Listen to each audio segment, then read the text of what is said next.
The footwork, toes, arches, heels, and tendon stretch.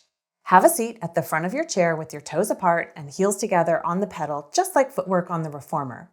Press the pedal down and resist up. Press and resist. Press and resist, 10 times total, keeping your heels lifted throughout. The goal of this exercise is to keep your pelvis upright, not to get the spring to the top. So, if needed, move your seat back slightly on the chair, just enough to keep your back from rounding. Moving on to the arches. Just like on the reformer arches, place your feet parallel and together on your arches with your heels hugged together strongly. Press the pedal down and resist up. Press and resist. Press and resist. Pumping again for 10 times, all the while working to keep your pelvis upright and your low back lifted.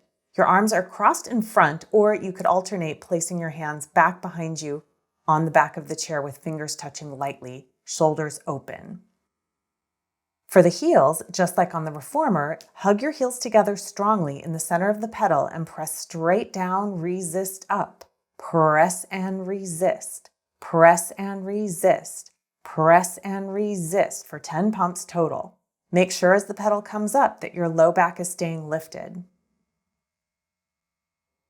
For the tendon stretch, step off, turn around, and press the pedal down to stand on it with your toes apart, heels together, and heels very lifted. Your hands walk to the back edge of the chair. Lift your back into a long C curve and shift forward so your shoulders are directly over your wrists. Lower your heels and lift. Lower, lower, lower, and lift, lift, lift. Lower and lift, 10 times total, while keeping your weight forward over your wrists the entire time. You don't want your shoulders to drift back as you lower and lift. Keep rounding your back, tucking your pelvis under, with your legs and heels hugging together the entire time. When you're finished, slide your hands back, step one foot to the floor, and control the pedal up, reaching your arms to the ceiling and back around.